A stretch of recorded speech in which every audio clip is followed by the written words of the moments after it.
Well, good afternoon again. It's Friday today, so this will be it then until Monday, if you can put up with any more of it. Just say last night was marvellous, going outside 8 o'clock and hearing all the cheering and all the clapping for all these people that are, well, in the hospital, say drivers, everybody that's more than doing their bit. So, delighted. Well done to everybody. And this one's called Events at School. Father, mother and boy Richard Henry was sitting round the front room fire, 'cause the slab in the kitchen was puffing like a engine, making the room full of smeech. How do the school bell ring now, like as if 'tis a funeral? Asked Father. Oh, 'tis only going slow till the teachers get more money, laughed Richard Henry. We had some fun at school now. Johnny Gems to bring a note to the teacher every day from his mother. He'd to read it out to we afore school time. Yesterday the note told teacher where to get off, 'cause her Johnny to know when he want to leave the room as well as she do. Wrote on one side of the note was that, and give the cat drop milk on the back side of the note. Teacher got fitty mazed and sent a note back by Johnny. We was all dagging to know what was put ponin. He didn't want to read out, but had to, 'cause he want to join our class union.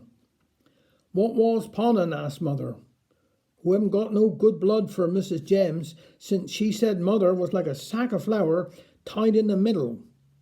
'Twas said, continued Richard Henry, dear Mrs. Gems, Johnny tells me you had a black eye after coming home drunk last night. I'm very sorry and hope you will soon be able to write me another of your most amusing notes to add to my collection of schoolboy howlers to be read at our next school concert. Mrs. James hadn't had no more notes sent. Tom Slow was outside the window looking in like a gander geeking in a bussa. Open the door, will he, Richard Henry, and leave Tom in, asked Father. Have you ever noticed how anybody come down here, live from up long, heading in the place not 24 hours afore they're into everything?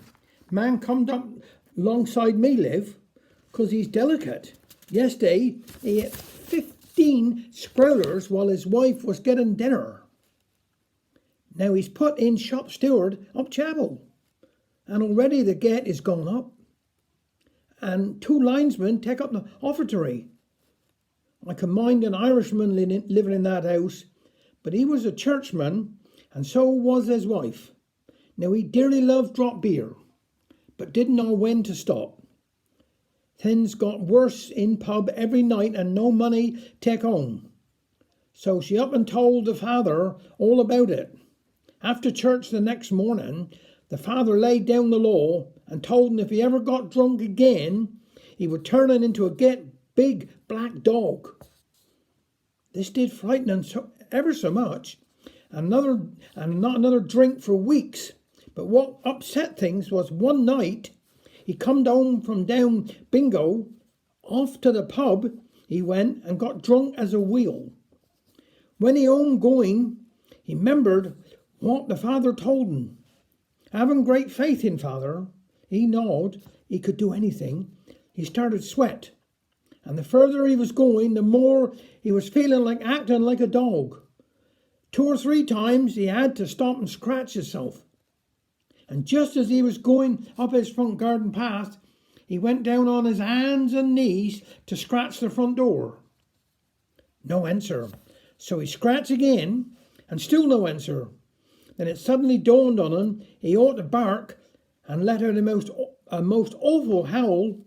His wife heard that howling, saying to herself, that's old dog from in next door.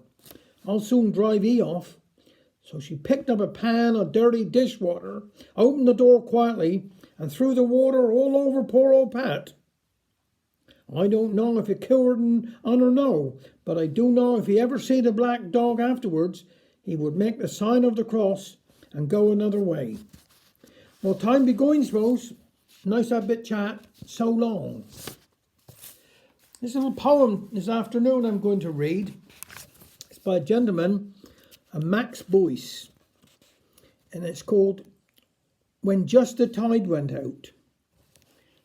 Last night as I lay sleeping, when a dream came fast to me, I dreamt I saw Jerusalem beside a tideless sea.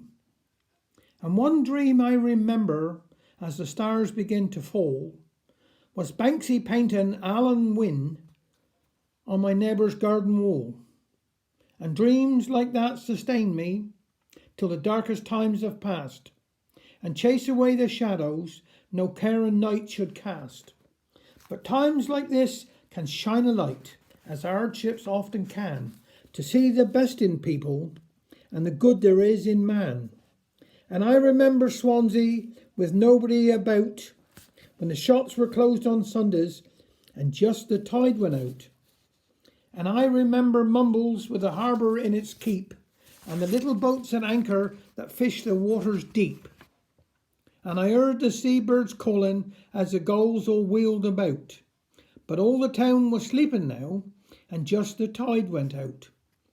And when these days are over, and memories remain, when children paint rainbows, and the sun shone through the rain, and the thought of all the nurses who stretchered all the pain, and I hope the carers never see a time like this again. I prayed last week for Boris, who knocked on heaven's door, and I thought of voting Tory, which I'd never done before. And though the sun is shining now, I have no immediate plans, so I'll write a book on staying in and ways to wash your hands. And now more days of lockdown, 3 weeks of staying in. I'm running out of vodka, so I've started on the gin. And now my neighbours are complaining, I've heard them scream and shout, at the sound the bins are making when I take the empties out. And when all this is over, our fragile world survives, I hope that God is caring now for the ones that gave their lives. And I pray we'll find an answer, for my faith is cast in doubt, and God draws back the heavens and all the stars come out.